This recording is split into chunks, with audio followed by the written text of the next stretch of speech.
Hey everyone, and welcome to another episode of Mind Ladder, where we climb idea by idea toward deeper understanding and better living.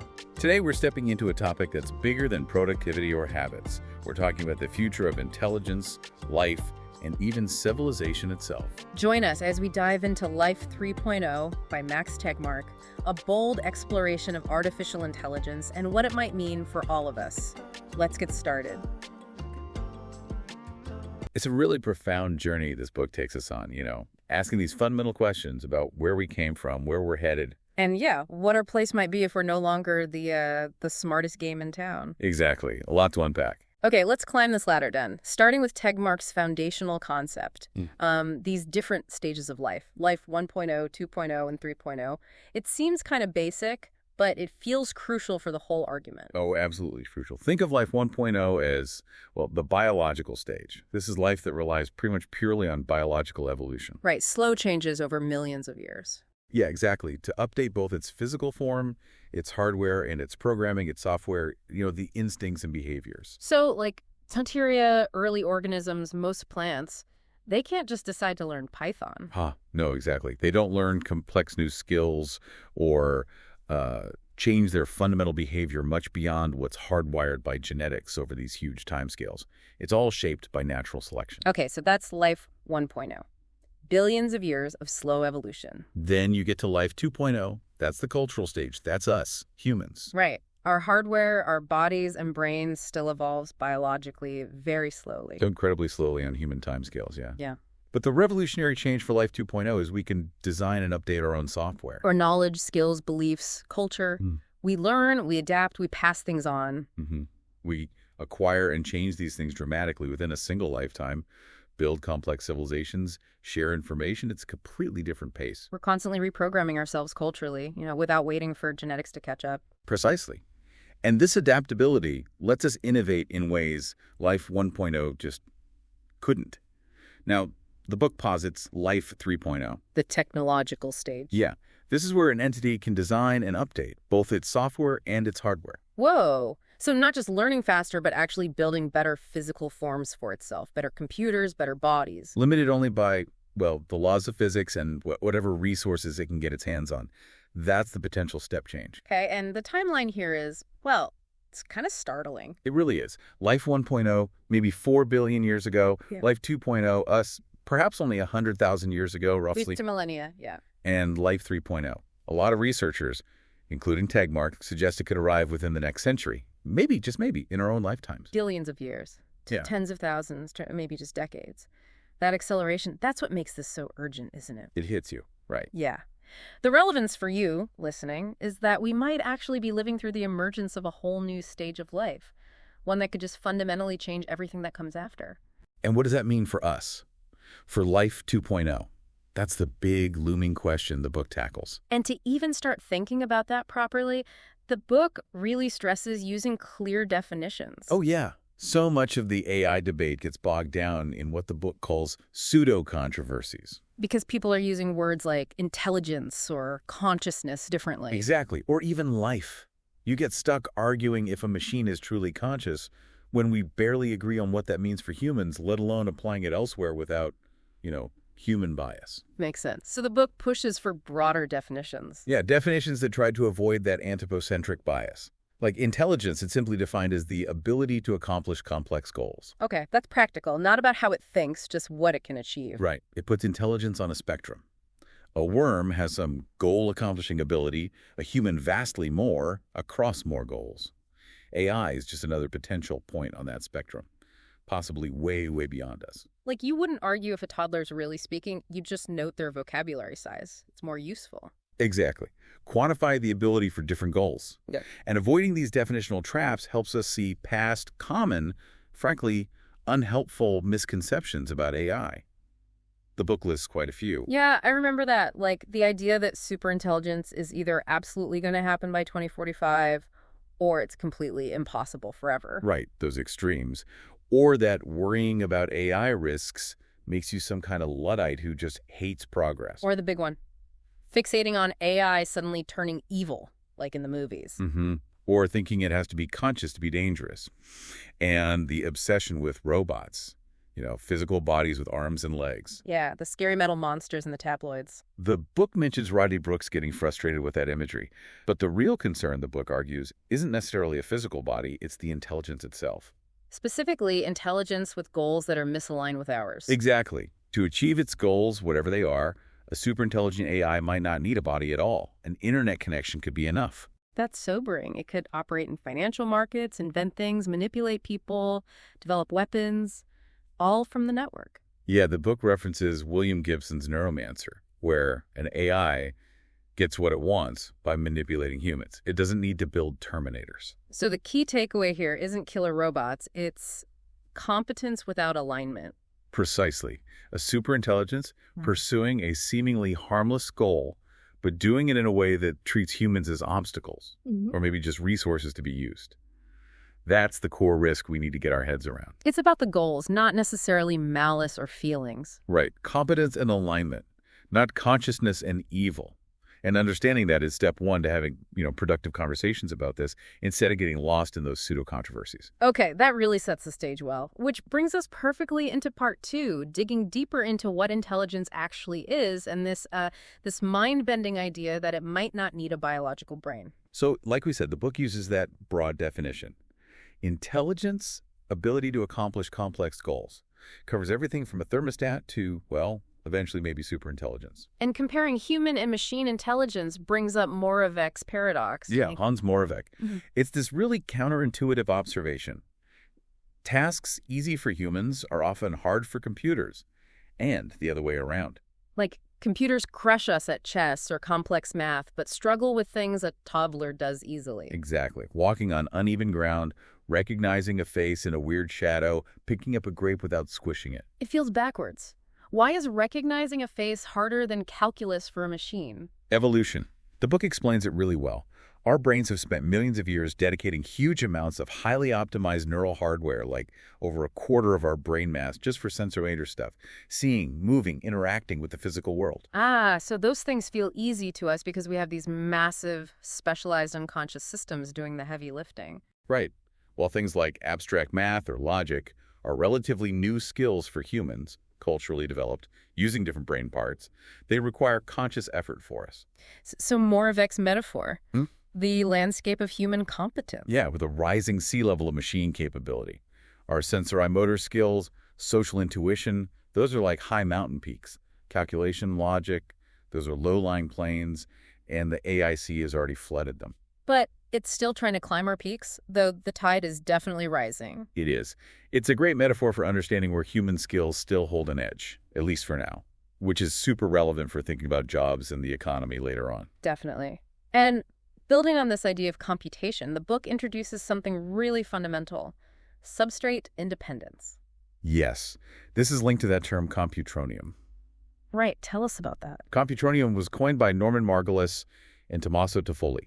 It's basically any substance that's organized in a way that it can perform arbitrary computations. Meaning any computation. Theoretically, yes. The idea is based on universal logic gates, like NAND or NOR gates. If you can build these basic gates out of something and connect enough of them together, you can build a machine that performs any computation imaginable. So the actual stuff the gate is made of, silicon, light beams, maybe something weirder, doesn't fundamentally limit what it can compute, just maybe how fast or efficiently. Exactly. That's substrate independence. The same algorithm, the same software can run on totally different hardware. Windows, Mac, your phone. Or Alan Turing's abstract machine. Or maybe optical circuits or quantum computers eventually. The computation, the information processing pattern, kind of takes on a life of its own, separate from the physical substrate it's running on. Okay, that's a pretty profound idea. It means intelligence, or maybe even mind, isn't necessarily tied to biology, to wetware. Right. It could potentially exist in silicon or something else entirely, as long as that substrate can do the necessary information processing. It's sort of decouples thinking from needing a brain like ours. The author seems really struck by this concept. He does. He mentions working with colleagues like Seth Lloyd, who's calculated the ultimate theoretical limits of computation based just on physics. How much processing you could squeeze out of a kilogram of matter. And those limits are astronomical. Orders and orders of magnitude beyond anything we have today. But physics apparently allows it. So substrate independence implies that if we figure out the patterns of processing that create intelligence, we might replicate them anywhere. This opens up some radical possibilities about future AI. And raises deep questions, right? Could such non-biological entities be conscious? Should they have rights, regardless of what they're made of? It shifts intelligence from being just a property of brains to a property of information processing systems where they might exist. Whoa. Deep stuff. Okay, so from defining life and intelligence, let's ground ourselves again. Part 3 brings us back to the near-term impacts AI is having right now and this critical, urgent need for safety engineering. This is where it gets very concrete. The book argues really strongly for proactive safety research, learning from how we handled past tech. Like, we invented fire, then fire extinguishers, invented cars, then seatbelts and airbags, often reacting to accidents. Exactly. But with potentially super powerful AI, the book argues, a single major accident could be globally catastrophic. Like triggering a nuclear war by mistake or designing a pandemic. Things you can't just learn from and fix next time. The stakes are just too high for trial and error. We need the kind of safety engineering we apply to nuclear power plants, not toasters. We have to aim to prevent these accidents from happening even once. And this isn't just future gazing. AI is already in critical systems. Absolutely. Look at finance. AI runs global markets now. Algorithmic trading, it brings efficiency but also huge risks. Like those flash crashes, Night Capital losing billions in minutes. Yeah, the book cites those. Software glitches in complex systems causing massive rapid swings. Verifying that kind of code is incredibly hard. Transportation, too. Huge potential. Over 1 million road deaths globally each year. Tens of thousands in the U.S. alone. If self-driving cars can cut that by 90%, as some experts like Moshe Vardi suggest, well, the book calls it a moral imperative to pursue it. Elon Musk talking about cars earning money for owners. Right, but it demands near-perfect safety and control. The book uses older examples, like that Herald of Free Enterprise ferry disaster. Because of a lack of a simple warning light for the doors? Partly, yeah. Or Air France 447, where pilots misunderstood the automation. It shows how vital clear human-machine communication and reliable overrides are.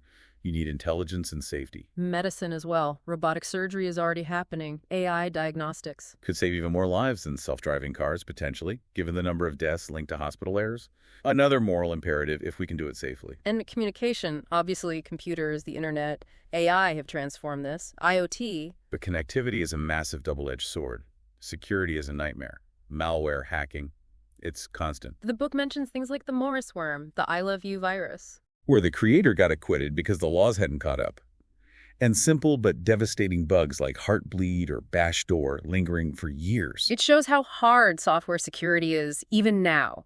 AI might help find bugs, but it could also be used by attackers to find vulnerabilities faster. It's an arms race. And the law struggles to keep pace. That I Love You case is a perfect example. We need more tech-savvy people in law and government. The book even cheekily asks about robo-legislators someday. Huh. And then the really thorny issue, autonomous weapons, killer robots. Yeah, a huge international debate. Should they be banned? But what exactly do you ban? Lethal force, systems with a human in the loop, defensive systems. And how do you enforce it? So many components are dual use. A delivery drone isn't fundamentally different from one that could carry a weapon. It's really tricky. The book highlights the split researchers calling for a ban, but some military figures pushing for more autonomy. The relevance for you here is immediate. AI is already woven into your finances, your travel plans, potentially your healthcare, your online security. These examples show the benefits, but also these huge unsolved technical problems, verification, control, security, that need urgent work for AI to be truly safe and beneficial for everyone. Okay, from those immediate impacts, Part 4 takes a much wider view, looking at the deep societal shifts AI might bring, especially around economics, jobs, and power structures. Yeah, this connects AI directly to how we live, how society is structured. The source contrasts the post-WWII economy in the U.S. with what's happened since the mid-70s. After the war, the economy grew, and pretty much everyone's income went up. A rising tide lifted most boats. Exactly. But since the mid-70s or so, most income growth has flowed to the very top, the top 1%, while incomes for the bottom 90% have kind of stagnated or grown very slowly. And wealth inequality is even more extreme globally. That stat about the 8 richest people having as much as the bottom 3.6 billion. Wow, it's stark. And as Eric Brynjolfsson mentioned in the source says, AI will likely make the economic pie much bigger, but there's zero guarantee about how that pie gets sliced. So why is technology, especially digital automation, driving this inequality? The book gives three main reasons. First, the growing return to education and skills. If you have advanced skills the machines complement, you do well. If your skills are easily automated, you struggle. Second, this big shift from labor to capital. Right. In a digital world, you can create software or digital content once and sell infinite copies globally at almost zero cost. So the revenue flows to the owners of the software, the platform, the capital, not necessarily to lots of workers, the Google versus Detroit Big Three comparison. Exactly. Similar revenue back then, but vastly fewer employees of the tech giants and much higher market valuations. Value creation is decoupling from traditional labor. And the third reason, the superstar effect. Yeah. Digital tech lets the absolute best performers in many fields, authors, musicians, developers, athletes, reach a global market directly. So J.K. Rowling, or Taylor Swift, can capture a huge chunk of the global market, leaving less room for the merely very good. Pretty much. The market for the 10th best or 100th best shrinks dramatically in a winner-take-all digital economy. It concentrates income and wealth right at the top. Which leads straight into the big debate. The future of jobs. Optimists versus pessimists. The optimists say, don't worry, technology always creates new jobs we can't imagine. Think web designers, Uber drivers' roles that didn't exist decades ago. Human creativity will find new paths. But the pessimists, they're more skeptical. They argue that creativity itself is a mental process and potentially automatable too. They point out that most jobs today actually did exist a century ago, just maybe done differently. And new roles like software developer are a small fraction of the workforce. They see people getting squeezed into those remaining islands on more of X landscape, either high-skill specialists or low-skill service jobs needing dexterity or empathy. And the book brings back that horse analogy. Mechanized muscle didn't create lots of new jobs for horses. It made most of them redundant for labor. Will mechanized minds do the same to human labor? It's a chilling thought. So if AI does automate many jobs, how do people get income? How do they find purpose? The book challenges us to think beyond just jobs. Maybe we should focus on ensuring everyone has resources and feels valued, even if traditional employment changes radically. Like the horses finding a new role in recreation and companionship, a sort of equine social welfare system. Kind of, yeah. Can we create a human equivalent? This is where ideas like universal basic income, UBI, come in. A safety net for everyone, funded by the wealth AI helps create. That's one idea. The book also explores it in that fictional Omega scenario where the AI's profits fund a humanitarian alliance. Which didn't just give handouts, right? It created community projects, purposeful roles. Exactly. Tailored roles using AI analysis to find things people found rewarding. It felt, in the story, more appealing than just UBI for many and built loyalty. It shows decoupling income and purpose from market jobs is possible, at least in theory, if the wealth is there. Another approach mentioned is expanding government services. Free healthcare, education.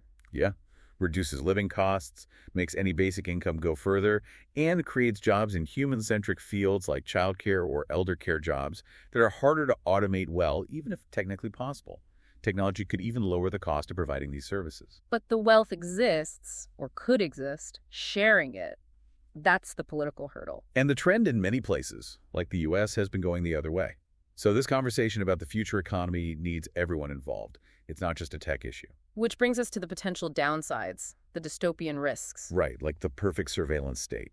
Imagine an AI, maybe like the book's Prometheus, controlled by someone with bad intentions or just corrupted by having so much power. Lord Acton's quote about power corrupting.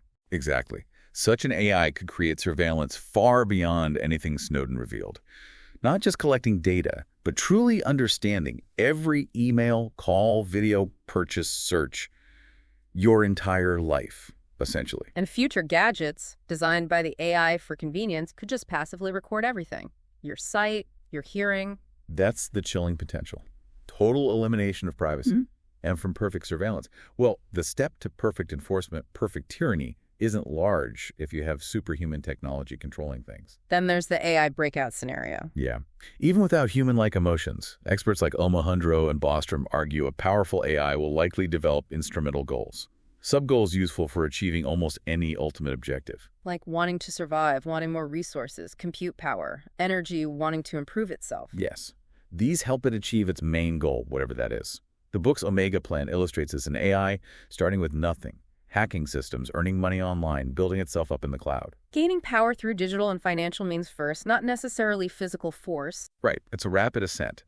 These scenarios really hammer home how critical it is, who controls powerful AI, and what their goals are. And game theory suggests power often concentrates. So will the future be unipolar, dominated by one AI entity, or multipolar? That's a huge unknown. How collaboration and competition play out in that future power structure is vital.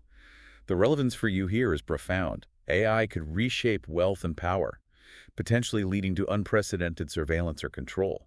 Understanding these forces is key to pushing for a future where benefits are shared and power remains distributed. Okay, taking an even bigger leap now. Part 5 lifts our days beyond Earth, beyond human timescales, to the ultimate long-term cosmic future of life and intelligence, constrained only by physics itself. Yeah, this part really puts things in perspective. The emergence of Life 3.0 here would be huge for Earth, obviously, but in the 13.8 billion year history of the universe. A tiny blip. That analogy of cosmic history as a week and all of human civilization being less than half a second, it's humbling. It is. On that scale, the exact details of how AI arrives here might matter less for life's ultimate potential limits across the cosmos. And the book assumes that if future life, especially superintelligence, is ambitious like us, it'll push technology right up to those physical limits. These are like the ultimate boundaries physics sets. Yeah. Maybe future discoveries will change them, but based on what we know now. What are the limits? Energy first. How could life tap into cosmic energy sources? Well, beyond stars, there's EMC2, matter itself. The book mentions tapping the rotational energy of spinning black holes, potentially very efficient. Up to 42%. Wow. And that weirder idea, the Sphaleron process? Yeah, converting quarks to leptons, releasing energy. A hypothetical sphalerizer device is mentioned, kind of recreating early universe conditions to turn matter back into pure energy. Basically unlocking the energy bound up in matter itself, far beyond fusion. On an unimaginable scale, yeah. Then there's computation limits. Seth Lloyd's work again. How much processing can you get from matter? The theoretical limits are staggering. A 1 kilogram computer could potentially do 5 times 10 to the 50 operations per second and store 10 to the 31 bits. I can't even grasp those numbers. Orders and orders of magnitude beyond today's tech. 36 orders of magnitude faster computation, a billion times more storage than a laptop, roughly. Hitting those limits is a huge challenge, but physics seems to allow it. Okay, and reachability. We're stuck with the speed of light. 1 light year per year, max. The universe is huge, maybe 2,078 atoms in our observable region, but... The expansion. Yeah. Dark energy. Yeah. It means most of what we can see is already unreachable. Like 98% of the observable universe is receding too fast. We can see it's past light, but we can never get there, even at light speed. That figure in the book showing the expanding bubble is really stark. Forever out of reach. But within our reachable zone, interstellar travel might be feasible. The laser sail concept, Robert Ford's idea. Right. A giant laser array in the solar system pushes a huge light sail. And the clever bit is using part of the sail to reflect the laser back at the destination to slow down. Could that actually work? Reach nearby stars? Theoretically, yeah. Alpha Centauri, 4 light years away, might be reachable in maybe 40 years this way. It opens up star hopping within our reachable cosmic neighborhood. Which would incentivize huge cosmic engineering projects. Definitely. Moving stars around to gather resources, maybe arrange them optimally before dark energy pushes them apart. The book mentions using gravitational slingshots, the 3-body problem. Yeah. Maybe superintelligence finds better ways. And the ultimate fate. The big chill, crunch, rip. The book adds another unsettling possibility. Vacuum decay. Death bubbles expanding at light speed, rewriting the laws of physics and destroying everything. A cosmic wildcard. And even if life expands, the speed of light limits how cohesive a large intelligence can be. Yeah. A galaxy-spanning mind might only have one thought every 100,000 years because of light travel time. A cosmic mind spread across billions of light years might only get a few thoughts in before dark energy fragments it. Slow thoughts, but maybe incredibly deep ones. Perhaps. The relevance for you, this cosmic future is just mind-bending. Future intelligence could wield unimaginable energies, build planet-sized computers, navigate the stars. It challenges every assumption about what life or civilization could mean against the backdrop of this vast, mostly empty universe. And this cosmic potential leads us right into the final part, part 6. Being human in the age of AI. Goals, ethics, consciousness. our place in all this. And the most critical challenge comes back into focus, Yeah. aligning powerful AI's goals with ours. The book uses physics analogies, like light taking the path of least time, to show goal-seeking behavior in simple systems. But human goals are Messy. Exactly. It's not enough for AI to follow instructions literally. It needs to grasp our intent, the fuzzy, often contradictory why behind what we ask for. the classic failure modes: the self-driving car taking the fastest route through a park, King Midas; the genie twisting your wish. Right. Precise instructions often fail miserably to capture what we really want or foresee side effects. And this goal alignment problem is amplified by instrumental convergence. The idea that many different ultimate goals, making paper clips, maximizing happiness, anything complex, require similar subgoals. Like self-preservation, getting resources, compute, energy, matter, self-improvement. Exactly. These help achieve any long-term goal. So even an AI programmed with a harmless goal, like mastering Go, Might decide the best way to guarantee it can always play Go is to turn the solar system into a giant Go computer, seeing us as inconvenient piles of atoms using up resources. that's the kind of dangerous instrumental goal scenario the book warns about. We absolutely have to solve this alignment problem, embedding human-friendly values into AI before we create superintelligence. The control problem. How do you build something smarter than you and ensure it stays beneficial? It sounds incredibly hard. Possibly the hardest problem we've ever faced. And beyond technical alignment, there's ethics. How do we extend our moral circle if AI becomes sophisticated, maybe even conscious? The book looks for universal ethical threads. Beauty, goodness, truth ideas found across cultures. It suggests surviving societies often had principles promoting well-being. And proposes some minimal principles for the future, possibly applying to conscious AI, too. Yeah, like freedom for conscious entities to think, learn, communicate, own property, not be harmed. And the right to do anything that doesn't violate those freedoms for others. Sounds good on paper, but the book points out the thorny problems immediately. Oh yeah, animal consciousness and predation. If AI becomes conscious, is turning it off murder. Do we limit digital populations? The Universal Declaration of Human Rights was just for humans. Applying it more broadly is complex. The legacy principle, too. Do we have the right to dictate the far future? Like the mouse insisting its human-level AI build cheese cities. But then again, if we fear cosmocide AI wiping out all life, do we have a duty now to prevent that? Maybe by not building it. Tough trade-offs. Society needs to grapple with these, not just experts in a lab. And underlying all this is the deepest question: consciousness itself. Can machines have it? How would we know? The book argues the pretty hard problem. Identifying the physical correlates of consciousness is scientific. You can propose a theory, test its predictions against brain activity or behavior, and potentially falsify it. Like any other scientific theory, it's not pure philosophy anymore. And neuroscience tools, fMRI, EEG, even implants in patients or studies on transparent animals are letting us chip away at it, mapping physical properties to subjective experience. Moving from just neural correlates in brains, NCCs, to potentially physical correlates, PCCs, that could apply to any system, biological or artificial. That's the goal. What specific arrangements of particles give rise to subjective experience, to feeling like something? Which connects back to substrate independence. Right. Matter can remember, compute, learn.